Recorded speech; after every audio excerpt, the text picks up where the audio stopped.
இடம்பலம் entertainment நேயர்களுக்கு வணக்கம். நம்ம தொடர்ச்சியாக பிக் பாஸ் நிகழ்ச்சி ரிவ்யூ பண்ணிட்டு இருக்கோம். நேற்றுக்கு நடந்த விஷயங்களாகட்டும், இன்னைக்கு நடந்துட்டு இருக்கிற விஷயங்களாகட்டும் ரெடியாக நம்ம ரிவ்யூ பண்ணிட்டு இருக்கோம். ஸோ நேற்றுக்கு அந்த டாஸ்க் நடந்துட்டு இருந்தது.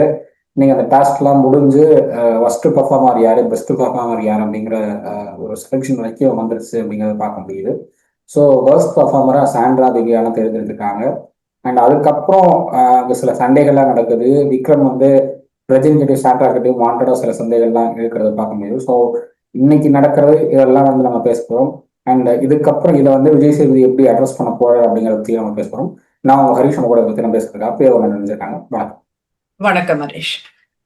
ஆஸ் யூ சொன்ன மாதிரி இனிஷியலாவே நம்ம பேசிட்டோம். இது விக்கல்ஸ் நிறைய இடத்துல புலம்பியாச்சு. அவங்க ஹஸ்பண்ட் அண்ட் ஒய்ஃபா வந்திருக்காங்க, அவங்க ஹஸ்பண்ட் அண்ட் ஒய்ஃபா வந்திருக்காங்க, எனக்கு ஒரு மாதிரி இருக்கு, எனக்கு என் ஒய்ஃப் இல்லைன்ற மாதிரி இருக்கு அப்படின்ற. உனக்கு மட்டும்தான் ஒய்ஃப் இருக்காங்களா? என்ன சொல்றது, ஒரு லாஜிக்கே இல்லாம என்ன பேசுற அப்படின்றது. உனக்குள்ள நிறைய இன்ஃபீரியாரிட்டி காம்ப்ளெக்ஸ் இருக்கு. நீ அதை மத்தவங்க யாரும் நம்மள கிண்டல் பண்ணிடக்கூடாதுன்றத வச்சுதான் நீ இந்த பாடி ஷேமிங்கை வச்சு நீ ஒரு ப்ரோக்ராம் பண்ணிட்டு இருக்க, ஸ்டாண்டப் காமெடின்ற பேர்ல. That is not at all a comedy. மத்தவங்க நம்மளை கலாய்க்கிறத விட நாமளே நம்மளை கலாய்ச்சிக்கிறதுன்றது ஒரு புத்திசாலித்தனம் நினைச்சு நீ பண்ணிட்டு இருக்க. That is not at all standup comedy அது. இப்ப நான் என்ன கேக்குறேன்னா, இப்ப சாண்ட்ராவும் ஒரு public figure, she is an artist. பிரஜனும் public figure, he is an artist. இப்போ விக்கல்ஸோட வைஃப் என்னவா இருக்காங்க? இல்ல இது வரைக்கும் நீ ஏதாச்சும் அவங்கள பத்தி ஏதாச்சும் ஒண்ணும் கிடையாது. அப்ப எப்படி கூப்பிடுவாங்க பிக் பாஸ்க்கு? வீட்டுல இருக்கிறவங்கள எப்படி கூப்பிடுவாங்க பிக் பாஸ்க்குன்றதுதான் முதல் கேள்வி. அத பேரன்றதெல்லாம் நம்ம அப்புறம் பேசிக்கலாம். அறிவு இல்லை உனக்கு அப்படின்றதுதான் நான் கேட்கிறேன். நம்ம ஒரு இடத்துல ஏதோ ஒண்ணு டிமாண்ட் பண்றோம்னாக்கா அதுக்கு நமக்கு அருகதை இருக்கான்னு பார்த்துட்டு தான் டிமாண்ட் பண்ணணும். அவங்க பண்றாங்க, இவங்க பண்றாங்க, நானும் பண்ணணும். என்ன சொல்றது, பூனை சூடு போட்டுக்கிற மாதிரி ஒரு ஸ்டோரி சொல்லுவாங்க பாரு, அந்த மாதிரி தான் அது. எதுக்கு நீ உனக்கு நீ சூடு போட்டுக்கிற அப்படின்றதுதான் நான் கேட்கிறேன். இப்போ உன்னோட வைஃபும் ஒரு பப்ளிக் ஃபிகரா இருந்து இல்ல ஒரு ஸ்டாண்டப் காமெடி உன்ன மாதிரி பண்ணிட்டு இருந்தாங்கன்னா என் வைஃபும் வரணும் நீ கேட்டனாக்கா அதுல ஒரு அர்த்தம் இருக்கு. நீ சும்மா சும்மா சும்மா சும்மா அவங்கள இனிஷியலா நாம கூட பேசியிருக்கோம். பிரஜன் சாண்ட்ரா இது தேவையில்லாம பண்ணிட்டு இருக்காங்க, இங்க கப்பல் கிடையாது, இங்க கண்டஸ்டன்ட்ன்றதெல்லாம் நம்ம பேசியிருக்கோம். இனிஷியல் டேஸ் அவங்க எப்படி இருந்தாங்களோ நவ் அந்த குரூப்ல திவ்யா இருக்காங்க, பார்வதி இருக்காங்க, வியானா இருக்காங்க. இவங்க 5 பேரும் உட்கார்ந்துதான் ஒரு கான்வர்சேஷனே நடக்குது. அப்படி இருக்கும் போது ஹஸ்பண்ட் அண்ட் ஒய்ஃப் எங்க இது பண்றாங்க? இது துஷாரே ஒரு வாட்டி சொன்னான், 2 பேரும் தனியா பேசிட்டு இருக்காங்க. நீ அரோரா கூட பேசுனதெல்லாம் ஒரு பெரிய பிரச்சனை இல்லையா? அவங்க பேசுறதுனாக்கா லீகலா வைஃப் பேசுறாங்க, நீ என்னத்த பேசுறனே? இந்த மாதிரி ஒவ்வொருத்தரும் தங்களோட தப்பை மறைக்கிறதுக்காக அடுத்தவங்களை பிளேம் பண்ற மாதிரி. எனக்கு எல்லாம் தெரியும், நான் என்ன சொன்னேன், எல்லாத்தையும் கரைச்சி குடிச்சவன்ற மாதிரி விக்ரம் பேசிட்டு இருக்கிறது நாகரீகமற்ற செயல்னு சொல்றேன். இப்ப நீ ஒண்ணு கேக்குறேன்னா, இப்போ எனக்கு அந்த ஹெச்ஆர் அண்ட் அட்மின் ஸ்கில் இருந்தாக்கா அந்த இடத்துல போயிட்டு நான் கேட்கணும், எனக்கு ஹெச்ஆருக்கு வேணும், அட்மின்க்கு வேணும்னுட்டுன்னு. இப்ப எனக்கு அந்த ஜெனரல் மேனேஜர் இதெல்லாம் எனக்கு ஒன்றும் தெரியாது. வாட் தே அப்ரூவிங் அதெல்லாம் தெரியாது. இப்ப நான் போயிட்டு ஜிஎம்க்கு நான் அப்ளை பண்ணனாக்கா that will not be fair இல்லையா? நம்ம தகுதிக்கு என்னவோ அதை தான் நம்ம அப்ளை பண்ணணும். நம்ம தகுதிக்கு மீறின விஷயம், நமக்கு தெரியாத விஷயம். இப்ப சாஃப்ட்வேர்ல இருக்கிறவரை போயிட்டு நீ சிவில்ல போயிட்டு வீடு கட்ட அப்படின்னாக்கா எப்படி அது? This is not at all fair. இதுக்கு முன்னாடி சீசன்ல டாடி படாதியும் நித்யா 2 பேருமே வந்திருந்தாங்க. 2 பேரும் ஹஸ்பண்ட் அண்ட் ஒய்ஃப் அப்படின்னாலும் அவங்க வெளியில எவ்வளவு சண்டை காட்டிருந்தாலும் ஹஸ்பண்ட் ஒய்ஃபா தான் இருந்தாங்க. அவங்க தாடி பாடாஜி மேல குப்பை கொட்டுறதெல்லாம் அவங்க சகிச்சுக்கல, அங்க நின்று போராடினாங்க. பிரஜனா கேட்டாரு, பிரஜனா அதே மாதிரி தான் கேட்டாரு. சாண்ட்ரா கிட்ட அந்த பிரஷ் இஷ்யூல சபரி கொஞ்சம் ஹார்ஷா பேசும்போது நான் என் ஒய்ஃபுக்காக நான் நிற்பேன்னாரு. நித்யாவும் பண்ணாங்க, பாலாஜிக்காக நான் நிற்பேன்னு வந்தாங்க நித்யாவும் அந்த இடத்துல குப்பை கொட்டும் போது. ஹஸ்பண்ட் ஒய்ஃப் அனுப்புனாலும் இவங்க அவங்களுடைய கேமா தான் ஆடுறாங்க. நேற்று பிரஜின் அதே மாதிரி விக்ரம்லாம் ஒரு டீமா இருந்தப்போ காயின்ஸ் கொடுத்தாங்க அந்த டீமுக்கு, நல்லா பண்ணிருக்காங்க அப்படின்னு. அவங்க குரூப்பா விளையாடி இருந்தா ஏன் நேத்தே கேட்டுக்கலாமே, நான் எனக்கு இந்த காயின்ஸ் வேணும் நேத்தே சொல்லிருக்கலாமே. சொல்ல வேண்டியது உங்களுக்கு காயின்ஸ் தேவைன்னா அவங்க எப்படி கேம் ஆடினாலும் பரவாயில்ல. ஏன்னா அடுத்த நாள் நீங்க உடனே அவங்க கப்பல்ல விளையாடுறாங்க. எங்க கப்பல்ல விளையாடுறாங்க அவங்க? எனக்கு தெரியல எங்க விளையாடுறாங்கன்னுட்டு. அவங்க இது வரைக்கும் அதாவது கப்பல்ல விளையாடல. சாண்ட்ரா வந்து அவங்க வந்து பூண்டு உரிக்கிறாங்க அப்படின்னா அந்த பூண்டுடைய தோலை வந்து எடுக்கணும் அப்படிங்கிறது அவங்களுடைய வேலை. ம். நீங்க சாண்ட்ரா கூப்பிட்டு சொல்லலாம் பூண்டு தோலை எடுத்துருங்க அப்படின்னு சொல்லலாம். அந்த சாண்ட்ரா கேட்கறாங்களா கேட்கலையாங்கிறதுலாம் அவங்க பிரச்சனை, அவங்க 2 பேருக்குள்ள பிரச்சனை. இதுல எங்க இருந்து பிரச்சனை வராது? எங்க இருந்து வராரு? பிரச்சனை அங்க நின்னாரு, சபரியும் தான் இருந்தாங்க. ஏன் நீ சபரியை கூப்பிட்டு சபரியை நீங்க பாத்தீங்களான்னு சொல்லலாமே, அது ஏன் பிரச்சனை பாத்தீங்கன்னு சொல்லலாம்? அதுதான். இவருக்கு வந்து விக்ரம்க்கு என்னன்னா இவங்க ஹஸ்பண்ட் ஒய்ஃபா வந்துட்டாங்க, இவங்க ஹஸ்பண்ட் ஒய்ஃபா வந்துட்டாங்க. ஒரு மாமல்ல மாரல் கொதிக்கிறான். சப்போர்ட் எல்லாருக்கும் இருக்கத்தாங்க செய்யும், எல்லாருக்கும் மாரல் சப்போர்ட் இருக்கத்தான் செய்யும். ஆஹ் இவருக்கு தாடி பாலாஜியும் இருந்தது. விக்ரமுக்கு விஜய் சேதுபதியோ ஒரு மாரல் சப்போர்ட் தான் என்ன பொறுத்தவரை. இல்லைன்னு சொல்லுவாரு விஜய் சேதுபதி, இல்ல விக்ரம் தான் இல்லைன்னு மறுப்பாரு. மறுப்பாரு. விஜய் சேதுபதி ஏன் விக்ரம் அதுதான் ஒரு மாரல் சொல்றேன். சப்போர்ட் தான். இப்போ பார்வதியே அதுதானே சொன்னது. விஜய் சேதுபதி உன்னை எதுவும் கேட்க போறது இல்ல அப்படின்னு சொல்லிட்டு அதுதானே நடந்துட்டு இருக்கிறது. விஜய் நீங்க சேதுபதி விக்ரமுக்கு ஒரு டாஸ்கே மாரல் சப்போர்ட் தான். நீங்க டாஸ்கே விக்கல்ஸ்க்கு ஏத்த மாதிரி தானே கொடுத்துட்டு இருக்கீங்க. அப்போ ஸ்போர்ட்டிவா மத்தவங்க இருக்கிறவங்களுக்கு எல்லாம் என்ன பண்றீங்க நீங்க? அப்ப அந்த மாதிரி பார்த்தா இதுக்கு முன் சீசன்ல வந்துட்டு ஃபேட்மேன் ரவி வந்தாரு, அப்போ வந்துட்டு எதுக்கு அந்த மாதிரி எல்லாம் பண்ணீங்க? அப்போ இப்ப கொஸ்டின் பண்ணோம்னாக்க everything we can question. நான் அப்பெல்லாம் வந்துட்டு ரவியை ரொம்ப திட்டிட்டு தான் இருந்தேன். இப்போ வந்துட்டு நான் சப்போர்ட் பண்றேன்னா இதுக்கு அது பெட்டர்ன்ற மாதிரி நான் சப்போர்ட் பண்றேன் நான். அப்ப அவருக்கு வந்துட்டு ஒரு நியாயம், உங்களுக்கு ஒரு நியாயமா? இல்ல விக்ரமுக்கு என்ன இப்போ என்ன ஆயிடுச்சு அப்படின்னா லாஸ்ட் வீக் வந்து பார்வதியை வந்து கார்னர் பண்ணி விக்ரமுக்கு ஃபேவரா சில விஷயங்களை விஜய் சேதுபதி பேசினாரு. உடனே வந்து விக்ரம் தான் பண்றது கரெக்ட்னு நினைச்சுக்கிட்டாரு. கரெக்ட். அதை வந்து நீங்க அப்படியே மைண்ட், நீங்க சாண்ட்ரா ஒரு விஷயம் பேசுறாங்க அப்படின்னா அதை காது கொடுத்து கேட்கணும். அதை காது கொடுத்து கேட்க மாதிரி நீங்க மார்க் பண்ணிட்டு இருக்கீங்க. சாண்ட்ராவும் திவ்யாவும் பேசுறாங்க, உங்களை வச்சுக்கிட்டு சபரி கிட்ட நீங்களும் தான் இருக்கீங்க. சபரியும் நீங்க சாண்ட்ரா திவ்யா 4 பேரும் பேசுறீங்க. சாண்ட்ரா பேசுறத நான் கேட்க மாட்டேன்னு சொல்லி நீங்க மார்க் பண்ணிட்டு போறீங்க. அப்ப அந்த இடத்துல நீங்க மார்க் பண்ணதுனாலதான் அவங்க ட்ரிகர் ஆவாங்க. அவங்க ட்ரிகர் ஆனா அவங்களும் அதே தான் பண்ணுவாங்க. நீங்க எப்படி இருக்கீங்களோ அதை தான் அவங்க ரிஃப்ளெக்ட் பண்ணுவாங்க. கண்டிப்பா. நீங்க வந்து அவங்க சொல்றதை கேட்டீங்கன்னா அவங்களும் நீங்க சொல்றதை கேட்பாங்க. ஒண்ணும் இல்ல, நாங்க வந்து ஹஸ்பண்ட் ஒய்ஃபா கேம் ஆடணும்னு சொன்னீங்களே, எங்க ஆடணும், எந்த டாஸ்க்ல ஆடணும்னு கேக்குறாங்க. பதிலே இல்ல விக்ரம் கிட்ட. பதில் இல்ல. நான் பார்த்தேன், எனக்கு தெரிஞ்சது. எங்க ஆடினீங்கன்னு சொல்லுங்க, எங்க ஆடணும்னு சொல்லுங்கன்னா நான் பார்த்தேன், எனக்கு தெரிஞ்சது. அது என்னுடைய கருத்துங்க, என்னுடைய வியூஸுங்க. உங்களோட உன்னோட வச்சுக்கணும். இல்ல அவரோட வியூஸ்ங்கிறது வேற. பட் அவரோட வியூஸ் அவர் சொல்லலாம், அது தப்பே இல்லை. பட் அதுக்காக வந்து சாண்ட்ரா கிட்ட பிரச்சனைன்னா அதுல வந்து பிரச்சனை இழுத்து கொண்டு வரதுங்கிறதுலாம் தேவையில்லாத வேலை. சாண்ட்ரா கிட்ட பிரச்சனைனா சாண்ட்ரா கிட்ட வந்து கேளு. அதை ஏன் வாட்டோட பிரச்சனை உள்ள எடுத்துட்டு வர?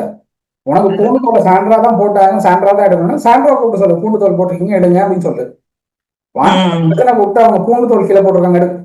ஏன் பிரச்சனை என்ன? சாண்ட்ராக்கு பிஆர் வேலையை பார்த்துட்டு இருக்காங்க உட்காந்துட்டு. அவர் அழகாங்க. அதுதான் Sandra is playing well. Comparing Prajan, Sandra is playing well. என்ன சொல்றது, அந்த ரொம்ப அந்த ரஃப்னஸ் அது இரிட்டேட் ஆகுறப்ப கூட இப்படியேதான் உட்காந்து அந்த பார்வையில மட்டும்தான் அடக்குறாங்க. அதுதான் மெயின். நான் இதுதான் கமலாசன் கிட்ட நான் சொல்லிட்டே இருக்கேன். நான் அவர் பண்றது அப்படி இருக்கும் அப்படி இருக்கும்னுட்டு. இப்ப வந்து எம்ஜே கூட அந்த பிரச்சனை நடக்குது. இதே அந்த இடத்துல பார்வதியா இருந்தாக்க கீச் கீச்சுன்னு கத்தி ஊரை கூட்டி அது எதுக்கு பிரச்சனை ஆரம்பிக்குது எதுல முடியுதுன்னு தெரியாம போயிருக்கோம். பட் சாண்ட்ரா பாயிண்ட தெளிவா வைக்கிறாங்க. இப்ப நீ அப்ப எம்ஜே வந்துட்டு கேட்டுட்டு பதில் வரலன்னா என்ன பேச விடுங்க அப்படின்னு ரொம்ப சாஃப்டா சொல்றாங்க. அதுக்கும் என்ன பேச விடலன்னு ஃபைட் பண்ணல. So Sandra is playing very good. சாண்ட்ராக்கு என்ன பிரச்சனை அப்படின்னா எஃப்ஜே சாண்ட்ராக்கு அரெஸ்ட் பண்ணிட்டு இருக்கும்போது பார்வதி நடுவில் வந்து அவங்க ஒரு இஷ்யூ கிரியேட் பண்ணிட்டாங்க. அப்போ எஃப்ஜே வந்து அப்போ கேப்டன் நீங்க உங்க டீமோட கேப்டன் உப்புக்கு சப்பானி நீங்க வச்சிருக்கீங்களா அப்படின்னு ஒரு வார்த்தை விட்டுட்டாரு. அது சாண்ட்ராக்கு கொஞ்சம் ஹர்ட்டிங் ஆயிடுச்சு. நீங்க உங்களுக்குள்ள நடக்கிற பிரச்சனைல எதுக்கு என்ன இழுத்து கொண்டு வரீங்க அப்படிங்கிற நீங்க இது கேப்டன் இல்ல, நீங்க போய் உட்காருங்க அப்படின்னு அவங்க 2 பேருக்குள்ள நடக்கிற பிரச்சனை இல்ல. சாண்ட்ரா எதுக்கு இவர் இழுத்துட்டு வந்தாரு அப்படிங்கிற அந்த ஒரு விஷயம் தான் சாண்ட்ராக்கு பிடிக்கல. மத்தபடி அவங்க மன்னிப்பு கேளுங்கன்னு சாண்ட்ரா சொல்லவும் இல்ல. அவங்க வந்து அவங்க சாண்ட்ரா அவங்க வந்து பிரச்சனை வந்து கோச்சுக்கிட்டு எதுவும் பேசவும் இல்லை. அவங்க வந்து ரொம்ப ஓப்பனா சொன்னாங்க, நீங்க உங்க 2 பேருக்குள்ள நடுவில் நடக்கிற கன்வர்சேஷன்ல என்ன எதுக்கு இழுத்து கொண்டு வந்தீங்க அப்படிங்கிறது மட்டும்தான் அவங்களுக்கு ஒரே கேள்வி. அந்த கேள்வியை வந்து அட்ரஸ் பண்றதுக்குள்ள நடுவில் பார்வதி 5-6 தடவை இன்டர் பண்ணிட்டாங்க. ஓகே. அதனாலதான் அது டைம் எடுத்துருச்சே தவிர, இல்லைன்னா எப்பயோ சால்வ் ஆயிருக்க வேண்டிய விஷயம். அது ஏன் வந்து இவ்வளவு டைம் எடுத்துக்கிட்டாங்கன்னு எனக்கு இன்னும் புரியல. ஓகே. இல்ல எனக்கு வந்துட்டு விக்கல்ஸ் வந்துட்டு ரொம்ப அடாவடித்தனமா இருக்க மாதிரி ஆரம்பத்துல இருந்து அப்படிதான். ஆனா ஒரு லாஜிக் இல்லையா நீ கேக்குற கேள்வி இல்லன்றதுதான். உன் வைஃப் யாரு, எந்த ஊரு, என்ன பண்றாங்க, என்ன இது கொடுத்துருக்காங்க, சோஷியல் மீடியால இருக்காங்களா, எதுவுமே இல்லாம வீட்டுல இருக்கிற வைஃப வந்துட்டு இங்க கூட்டிட்டு வர்றதுன்ற சொல்றத வந்துட்டு அடாவடித்தனம். இல்லைங்க, இப்ப இன் ரெண்டாவது கேஸ் பிக் பாஸ் மேனேஜ்மெண்ட் டீமோடைய அவங்க தான் வந்து இவங்களை கப்புள்ஸா உள்ள அனுப்பணும். பட் தனித்தனி கண்டஸ்டடா உள்ள விளையாடணுங்கிறது அவங்களுடைய ஐடியா. அவங்க தான் ஓகே, செலக்ட் பண்ணிருக்காங்க 2 பேரும். Now they are playing. அவங்க தனித்தனியா தான் ஆடுறாங்க. ஹஸ்பண்ட் ஒய்ஃபுங்கிறது மாரல் சப்போர்ட்டா இருந்தாலும் கூட கேமு டாஸ்க்னு வரப்போ தனித்தனியா தான் ஆடுறாங்க. இப்போ இன்னைக்கு கூட கண்டிப்பா. ஃபர்ஸ்ட் பர்ஃபார்மருங்கிற இடத்துல வந்து சாண்ட்ரா பேரை தான் அவர் சொல்றாரு பிரசன்ட். சாண்ட்ரா ம். திவ்யாங்கிறத தான் சொல்றாரு. எங்கேயுமே அவர் சாண்ட்ராவை வந்து சாண்ட்ரா ஃபாரா அங்க பேசல. ஓகே. உங்களுக்கு இல்ல சாண்ட்ராக்கு அது வந்து அது கூட நான் எல்லா ஓகே டாஸ்க் சொல்ல மாட்டேன். இல்ல எல்லா டாஸ்க்லயும் வந்து உங்களுக்கு சாண்ட்ராக்கு சப்போர்ட்டிவா இருக்காருன்னா அந்த இடத்துல சாண்ட்ராவோட பேரை அவர் சொல்லிருக்க மாட்டாரு. காட் அவங்க இட். சாண்ட்ராவோட அதை தான் தனியா சொல்றாங்க. நீ என் பேரை சொன்னது எனக்கு பிரச்சனையே இல்லை, திவ்யா பேரை ஏன் யூஸ் பண்ண, திவ்யா பேரை ஏன் அங்க சொன்ன அப்படின்னு கேட்டதுக்கு தான் எல்லாரும் எங்களெல்லாம் யாருமே கேட்கல. நீங்க 4 பேர் இருக்கோம், நாங்க 4 பேர்ல எங்ககிட்ட யாருமே கேட்கல, அவங்களா டிசைட் பண்ணி அவங்களா முடிவு பண்ணிட்டாங்க. இதுக்கு பிறகு நான் சொன்னா என்ன சொல்லல நான் கேட்கிறாரு பிரஜன். Okay, okay. அது அது அங்க இருக்கிற அந்த பாலிடிக்ஸ். இப்ப நான் என்ன சொல்றேன், பிரஜன் சாண்ட்ராவை சொன்னதே கூட தப்புன்னு தான் சொல்வேன். ஏன்னா எனக்கு தெரிஞ்சு இந்த சாம்பார் ஸ்குவாட் தான் வந்துட்டு நல்ல கான்டென்ட் கொடுத்ததே. அந்த டீம் மட்டும் நீ கொஞ்சம் டம்மி ஆக்கி உட்கார வச்சு பாரு, இந்த 2 டீம் என்ன பண்ணிருக்கோன்னு கொஞ்சம் யோசிச்சு பாரு. ஒண்ணுமே இல்ல. அமித் பாடியிருப்பாரு, வினோத் அந்த இது பண்ணிருப்பாரு, எஃப்ஜே சுபிக்ஷா துப்பி இருப்பாங்க. இவ்வளவுதான் நடந்திருக்க போகுது பெருசா அங்க. ஒரு கான்டென்ட் கொடுக்குறாங்க, ஒரு ஹைப் கிரியேட் பண்றாங்க, இப்ப கனியை ஓரங்கட்டுறாங்க, கனியை எக்ஸ்போஸ் பண்றாங்க. இந்த மாதிரி விஷயங்கள் எல்லாம் வந்துட்டு அந்த சாம்பார் ஸ்குவாட் கொண்டு வந்தது ரொம்ப நல்லா இருந்தது. இன்னும் சொல்ல போனாக்க நம்மள வந்து ஒரு என்டர்டைனிங்கா வச்சிட்டு இருந்தது அவங்க தான் சொல்லணும். ஒரே ஒரு மிஸ்டேக் சாண்ட்ரா பண்ணது என்னன்னா, மத்த எல்லா தோலுமே வந்துட்டு ஈஸியா வாரிடலாம். இந்த பூண்டு தோல் ஆகட்டும், வெங்காய தோல் ஆகட்டும் ரொம்ப கஷ்டம். வெங்காயத்தோல் கூட ஓரளவுக்கு பரவாயில்லன்னு சொல்லுவேன் நானு. பூண்டு தோல் வந்துட்டு கொஞ்சம் ஒரு காத்து அடிச்சா நீ என்னதான் பெருக்கிட்டே இருந்தா கூட எல்லாமே ஸ்ப்ரெட் ஆகும். அதுல போயிட்டு கார்பெட் அந்த மாதிரி இருந்தாக்க அதுல ஒட்டிக்கும். ஒவ்வொன்னா எடுக்கிறது ரொம்ப கஷ்டம். இவங்க வீடெல்லாம் பண்ணது வந்துட்டு even I am not okay with that. ஏன்னா குக்கிங் தெரியும்ன்றப்போ வந்து கார்லிக் பீல் பண்ணாக்க எப்படி இருக்கும்ன்றது you know very well. So அது I am not okay with that. அதுக்கு வந்து நீ என்ன பண்ணணும்னாக்கா கிளீன் பண்ணிட்டே இருக்கணுமே தவிர, இல்ல கெஸ்ட் வராங்கன்னு சொல்லியும் அவங்க பண்றாங்கன்னா அது அவங்க வேலைப்பா, சரி விட்டுடு. நீ கிளீனா வச்சுக்கணும்ல, கிளீனிங் டீம் தானே கிளீனா வச்சுக்கணும். அவங்க போட்டுட்டு போகட்டும், நம்ம எடுத்துட்டு போகலாம்னு சொல்லிட்டு கிளீனா வைக்கிறது தானே டீம். இது வந்துட்டு அது எனக்கு பெரிய ஆச்சரியம் என்னன்னா, இந்த ஆளை என்ன பண்ணான்னுட்டுன்னு பெஸ்ட் பெர்ஃபார்மர் கொடுக்குறாங்கன்றது எனக்கு சுத்தமா புரியல. என்ன ஒரு ரேஷியோ வச்சிருக்காங்க, என்ன ஒரு கிராஃப் வச்சிருக்காங்க, எனக்கு சத்தியமா ஒண்ணுமே புரியல. என்ன சொல்றது, ஒருத்தரை வந்துட்டு அசிங்கப்படுத்துறது, இது என்ன இவருக்கு இருக்கிற அந்த இதுக்கு நம்ம இது சொன்னா கூட பாடி ஷேமிங் ஆயிடுது. பெல்லி டான்ஸ் எல்லாம் உனக்கு தேவையான்றேன் நானு. இப்ப அது சாண்ட்ரா அதை தான் கேக்குறாங்க. இவரெல்லாம் பெல்லி டான்ஸ் ஆடிட்டு இருக்காரு, இலியானா ஆடினாக்கா நல்லா இருக்கும் அப்படின்ற மாதிரி தான் வந்துட்டு சாண்ட்ரா அங்க பேசிட்டு இருக்கும் போது சொல்றது. அதான் நான் சொன்னேன், பெல்லி டான்ஸ் ஆடி அடுத்தவங்களை மாக் பண்றது இது நிஜமாவே ஒரு கேவலமான விஷயம். அதுவும் வந்துட்டு நீ பார்த்தேன்னா விக்ரம் வந்துட்டு இந்த லேடிஸ் கிட்ட மட்டும் தான் தன் வீரத்தை காட்டுறான். ஜென்ஸ் கிட்ட யார்கிட்டயுமே போறது கிடையாது. சோ நீ என்ன தரம் என்ன தகுதின்றது வந்துட்டு எல்லாருக்கும் தெரியும். இதுக்கு வருவாங்க விக்ரம் கேங் பூரா வந்து நிப்பாங்க இங்க. நான் என்ன சொல்றேன், ஒரு தரங்கெட்டத்தனமா இருக்குன்றதான் நான் சொல்றேன். எனக்கு இந்த தரம் தகுதி இதெல்லாம் வந்துட்டு திவாகர் கத்து கொடுத்துட்டு போனாரு, நானா பேசல எதுவும். சோ அது வந்துட்டு நார்மலைஸ் பண்ணிட்டு இருந்தீங்க பிக் பாஸ்ல இவ்வளவு நாள். சோ அது பிக் பாஸ் ரெவ்யூக்கு அந்த வார்த்தைகள் பயன்படுத்துறதுல தப்பா எனக்கு தோணல. சோ எந்த தகுதியும் இல்லை, எந்த அருகதையும் இல்லை, எந்த என்ன சொல்ற விக்கல்ஸோட தரத்தை எல்லாம் அந்த பேச்சு மூலியமா எல்லாத்தையுமே காட்டிட்டாருன்றதுதான் ரொம்ப வர்ஸ்ட் பிஹேவியர். இதை எப்படி பெஸ்ட் பிஹேவியரா கொடுத்தாங்க, பெஸ்ட் பெர்ஃபார்மரா கொடுத்தாங்கன்றது எனக்கு தெரியல.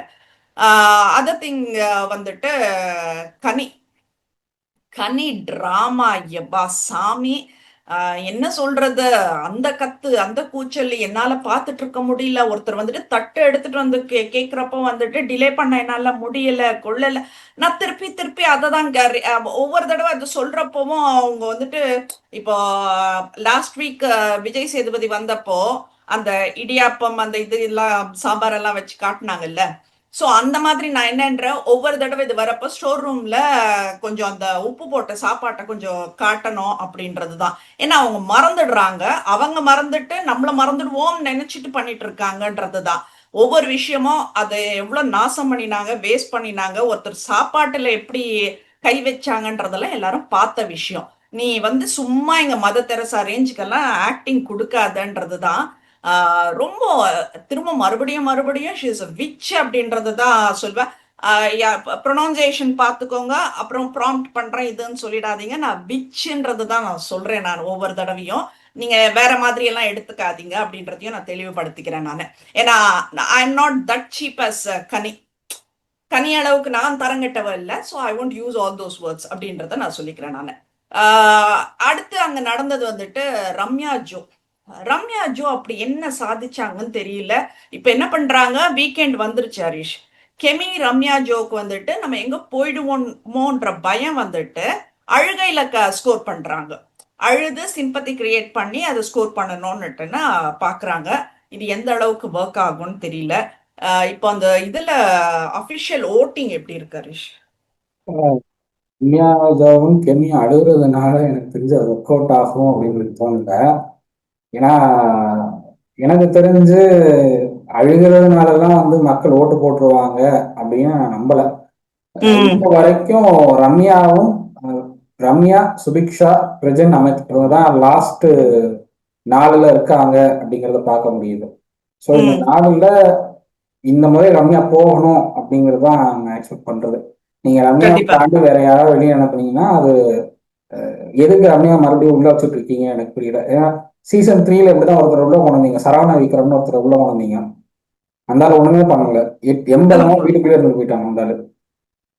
அதே மாதிரி ரம்யாவையும் 80 நாள் வீட்டுக்குள்ளேயே வச்சுக்கிட்டு நீங்க ஒண்ணுமே பண்ணாம கண்டென்ட்டே கொடுக்காம சும்மா பெஞ்சை தேடிட்டு போறதுக்கு எதுக்கு ரம்யா வச்சுட்டு இருக்கோம்? உங்ககிட்ட பணம் ஆரம்பத்துல சண்டையாவது போட்டாங்க, இப்ப அந்த சண்டை கூட இல்ல. அதுதான் இல்ல, பிக் பாஸ் அந்த ஷோ நடத்துறவங்க கிட்ட பணம் இருக்கலாம் ரம்யாக்கு கொடுக்கறதுக்காக. ஆனா எங்களோட பொறுமையும் எங்களோட நேரத்தையும் விரயமாக்காதீங்க அப்படின்றதுதான் நாங்க சொல்லிக்கிறோம். இன்னைக்கு வந்துட்டு ஒரு ஹாஸ்டல் டாஸ்க் ஒண்ணு நடந்தது ஹரிஷ், அதோட ஃபீட்பேக் நெட்டுன்னு எனக்கு தெரிஞ்சு வந்துட்டு எல்லாருமே நல்லா சொன்னாங்க அப்படின்றதுதான். ஒருத்தர் மாறி மாறி சேம் இதுல குத்திக்கினாங்கன்னு வச்சுக்கோ. பட் ஸ்டில் வந்துட்டு அவங்க ரீசன்ஸ் கொடுத்ததெல்லாம் நல்லா இருந்தது அப்படின்ற மாதிரி தான் பார்க்க தோணுச்சு எனக்கு. இதுல பிரஜன் பேசுறப்போ பிரஜன் சொல்றாரு, அந்த ட்ரபிள் மேக்கர் அப்படின்னாக்கா நான் விக்கல்ஸ சொல்றேன் அப்படின்னெல்லாம் சொல்லி முடிச்சுட்டு இப்போ அது அடுத்தது அந்த வார்டன் இதுக்கு திவ்யா அக்கா அப்படின்னு சொன்னாக்கா அக்கா சொல்லக்கூடாதுன்னு ஒரு குரல். இதை தான் நான் ட்ரபிள் மேக்கிங்னு சொல்றேன்னு சொல்லிட்டேன்னு பிரஜன் அட்ரஸ் பண்றாரு. இப்போ நீங்க யாருமே வந்துட்டு கனி அக்கான்னு கூப்பிடுறது இல்லையா? இப்போ நீங்க கூப்பிடுற அக்கா வந்துட்டு குரூப்பிசம் பண்ணி பாண்டிங் பண்ணி அதுல வந்துட்டு ஒரு பாலிடிக்ஸ் பண்ணி அந்த இதுக்காக அக்கா அம்மா இந்த மாதிரி நீங்க ஒரு ரிலேஷன்ஷிப் பேர் வைக்கிறீங்க, அது ஒரு பிராண்ட் குத்துறீங்க. இவங்க கூப்பிடுற அக்கா எல்லாம் வந்துட்டு ஒரு வயசுக்கு மரியாதை கொடுத்துட்டு தூர போறாங்க. இப்ப even Parvathi I am saying, Parvathi அண்ணன் சொன்னதாகட்டும். இப்ப பின்ன திவாகர் இல்லைனாக்கா பார்வதினால சர்வை பண்ண முடியலையா என்ன? இவன் எஃப்ஜே சொல்றான் நேத்து என்ன அண்ணா அண்ணன்னுட்டுன்னு திவாகர் கூட இருந்தா, இப்ப திவாகர் போனதுக்கு அப்புறம் அவங்கவுங்க காலை பிடிச்சிட்டு இது பண்ணிட்டேன். எதுக்கு இவ காலை பிடிக்கணும்? இவ ஸ்ட்ரெயிட் ஃபார்வர்டா கத்தி கத்தி ஆடுற ஆளு, எதுக்கு இவ மத்தவங்க காலை பிடிக்கணும் அப்படின்றதுதான். சோ இவங்களுக்கெல்லாம் என்னன்னாக்கா இந்த கிராமத்துல உட்காந்து பேசுறாங்க பாரு, அது அந்த மாதிரி ஏதோ ஒருத்தர் மேல வந்துட்டு ஒரு இம்ப்ரெஷன் கிரியேட் பண்ணிட்டே இருக்கணும்ன்றதா. இவங்களுக்கே புரியலன்றத மக்களுக்கு காட்டுறாங்க, தனக்கு புத்தி இல்லைன்றத வந்துட்டு மக்களுக்கு வெளிப்படையாவே காட்டிட்டு இருக்காங்கன்றதே இவங்களுக்கு புரியாம போகுதுன்றதுதான் ரொம்ப கஷ்டமா இருக்கு. கனி வந்துட்டு சமாளிப்பு எல்லாத்துலயுமே தனக்கு எதுவுமே விஜய் சேதுபதி திட்டினா கூட ஒரு மாதிரி சிரிச்சுட்டு தன்னை இல்ல அப்படின்ற மாதிரி போற ஆளா இருக்காங்க. அந்த மாதிரிதான் ஒவ்வொருத்தரும் பிரிட்டன் பண்ணிட்டு இருக்காங்க தன்னை இல்ல அப்படின்ற மாதிரி. பட் பாக்குற எங்களுக்கு தெரியாதா? இப்ப இது என்ன காட்டுதுன்னா, உங்க நாலேஜ் எல்லாம் இவ்வளவு மோசமா இருக்கா? ஒரு என்ன சொல்றது, மேக்சிமம் ஒரு 8th 9th படிக்கிற பசங்களுக்கான நாலேஜ் தான் இவங்களுக்கு இருக்கு. அதை தவிர்த்து கொஞ்சம் கூட வளரல. அந்த 10th கூட நான் சொல்ல மாட்டேன் நான். 8th 9th கேப்டன்சி டாஸ்க் நடந்துச்சுங்க சபரி, அந்த கேப்டன்சி டாஸ்க். அது நான் இன்ஸ்டால ஒரு ரீல் பார்த்தேன். நான் சின்ன பசங்க அந்த டாஸ்க் ஆடுறாங்க. பசங்க ஃபர்ஸ்ட் ஸ்டாண்டர்ட் செகண்ட் ஸ்டாண்டர்ட் தான் படிச்சுட்டு இருப்பாங்க. இவங்களை விட அவங்க பெஸ்ட் ஆடணும். ஆமா, வைரலா போச்சு சோஷியல் ஆமா, மீடியால. இவங்களை விட இதுதான் டாஸ்க் இவங்களை விட அந்த அந்த வந்தீங்களா? பசங்க பெஸ்ட் ஆடணும். ஆமா, சின்ன குழந்தைங்களுக்கு கூட இந்த கேப்டன்சி டாஸ்க் ஆடுறதுக்கு எப்படி ஆடுறதுன்னு தெரியுது.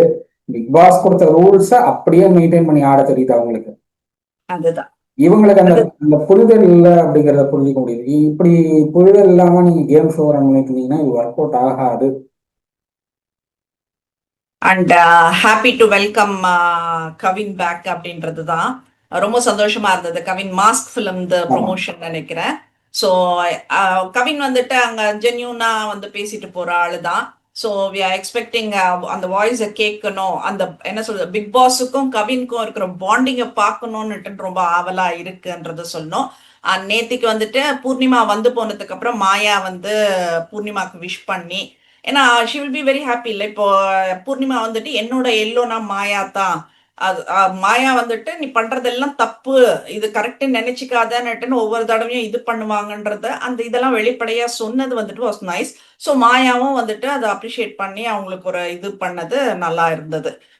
வாட் எல்ஸ் ஹரிஷ், இன்னைக்கு வேற என்ன இருக்கு? ஸோ டிஆர்பி ரேட்டிங் சம்மந்தப்பட்ட விஷயங்கள்லாம் வந்திருக்கு.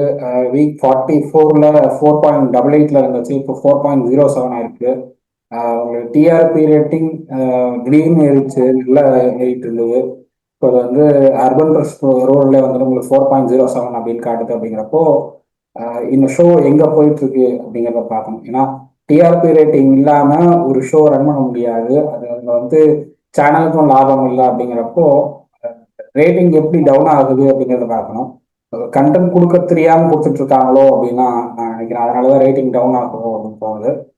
இது இதுக்கு மேல நீங்க வந்து ரேட்டிங் டவுன் ஆகுது அப்படின்னு பரவாயில்ல, இப்போ போனாலும் பரவாயில்லங்கிற ரேஞ்சில் நீங்க ஓட்டினா இப்படியே ஓட்டலாம். இல்லை நீங்க வந்து டிஆர்பி ரேட்டிங் இன்னும் இன்க்ரீஸ் பண்ணணும்னு நினைச்சீங்கன்னா இதை வித்தியாசமா கொண்டு போகணும். ஸோ அதை எப்படி கொண்டு போறாங்க அப்படிங்கிறத வெயிட் பண்ணி தான் பார்க்கணும். ஓகே. ஸோ வேற ஏதாச்சும் மிஸ் பண்ணிருக்கோமா ஹரிஷ்? நம்ம எல்லாம் கவர் பண்ணிட்டோம். கவர் பண்ணிட்டோம். அடுத்த விஜய் சேதுபதி என்ன பண்றாருன்னு தான் பார்க்கணும். நான் சிரிக்க கூடாது. எனக்கு வந்து விஜய் சேதுபதினு பேர் எடுக்கிறப்பவே சிரிப்பு வந்துடுது. நான் என்ன பண்ணிட்டேன், அவர் என்ன பண்றாரு தெரியுமா, அந்த படகு ஓட்டுற மாலுமி அவரு, அது வந்து கரெக்டா ஓட்டி அந்த ஒரு பெர்ஃபெக்டான அந்த ஒரு டெஸ்டினேஷன்ல கூட்டிட்டு போய் விடணும். இவர் என்ன பண்றாரு, எல்லாரையும் ஒரு பக்கமா சாட்சி வச்சாருனாக்கா அந்த பக்கமே ஓட்டிட்டு போயிட்டு டெஸ்டினேஷன் தவறி போய் கொண்டு போய் விட்டுட்டு இருக்காரு. சோ அவரை பத்தி அவர் இன்னும் வந்து டைட்டானிக் கப்பல் மாதிரி மூழ்கினா நானும் சேர்ந்து மூழ்குவேன்னு மூழ்கிட்டு இருக்காரு. எஸ்கேப் ஆயிடுவாரு. இதுல சம்சாரம் மற்றும் மின்சாரம்ல ரகுவரன் சொல்லுவாரு, நான் சாதாரண பயணி, நான் எஸ்கேப் ஆயிடுவேன்னுட்டு நான் அந்த லெவல்ல வந்துட்டு கொண்டு போய் எஸ்கேப் ஆயிடுவாரு. ஸோ லெட்ஸ் சி ஹரிஷ், இன்னைக்கு என்ன நடக்குதுன்னு பார்க்கலாம். பார்த்துட்டு இப்ப எப்படியும் ஜெயிலுக்கு போறது திவ்யா அண்ட் சாண்ட்ரா. ஆமா. ஸோ என்ன பண்றாங்கன்றத பார்க்கலாம். அவங்க வந்துட்டு ஸ்போர்ட்டிவா தான் எடுத்துட்டு போறாங்க. அவங்க அங்கேயும் என்டர்டெயின் ஏதோ ஒண்ணு இப்ப கூட 2 பேரும் எங்கேஜ்டா சமையல் இருப்பாங்க. விவகாரத்துல ஏதோ சண்டை போயிட்டு இருக்கு அப்படிங்கிறத பார்க்க முடியுது. வியானா ம். ஏதோ கேட்டிருக்காங்க. வியானா கேட்டதுக்கு நெய்யெல்லாம் வந்து இவ எப்படி கொடுப்பாங்க அப்படின்னா ஏதோ பஞ்சாயத்து போட்டு இருக்கிற மாதிரி பார்க்கறேன் நான். ஸோ அதை எப்படி போகுது அப்படிங்கிறத வெயிட் பண்ணி தான் பார்க்கணும். எப்பவுமே சமையல் தான் பிரச்சனை ஆகுது. ஏன்னா அவங்களுக்கு தேவையானவங்களுக்கு ஒரு மாதிரியும் உங்களுக்கு சமையல் வேண்டான்றவங்களுக்கு ஒரு சமையல் மாதிரியும். பிரச்சனை ஆகும். ஏன்னா அங்கதான் கனி இருக்காங்க. கனி அங்கதான் டென்ட் போட்டு குடியிருக்காங்க. அதனால சமையல் பிரச்சனை ஆகத்தான் செய்யும். அதுதான் அதுதான். ஏன்னா உங்களுக்கு சில சில நபர்கள் எப்படின்னா அவங்கள மீறி கிச்சனுக்குள்ள எதுவும் நடந்துடக்கூடாதுன்னு யோசிக்கக்கூடிய நபர்களா இருப்பாங்க. ஸோ அதனால வந்து கண்டிப்பா கனிக்கு அந்த ஒரு தாட் இருக்கு. என்ன மீறி நீங்க எதையும் சமைக்க முடியாது, சமைக்க கூடாது. நான் தான் பண்ணுவேன் அப்படிங்கிற ஒரு தாட் இருக்கு. நீங்க சமையலுக்கு தான் வந்திருக்கீங்கன்னா சமையலுக்கான காஸ்ட் எவ்வளவோ அதை வாங்கிட்டு நீங்க சமையல் மட்டும் பாருங்கன்னு சொல்லணும். அதுதான் டைட்டில் வின்னர் வாங்கிட்டியே, அதுவும் அடுத்தவங்களுக்கு பறிச்சு வாங்கியிருக்கல்ல, அப்புறம் என்ன உனக்கு டைட்டில் பிரச்சனை? வின்னர்லாம் வாங்கி அது அது அது ஒரு ஷோன்னே நான் சொல்ல விரும்பல. இப்போ அதுதான் அதுதான். தூக்கமாடி ஷோ நல்லா இருந்தது. இப்போ போறதெல்லாம் ஷோவே இல்லை. பார்க்கலாம் எப்படி போறாங்க என்னன்னு பார்ப்போம். பார்க்கலாம். சோ லெட்ஸ் சி ஹரிஷ், இன்னைக்கு பார்த்துட்டு நாளை பேசுவோம். நன்றி. தேங்க்யூ.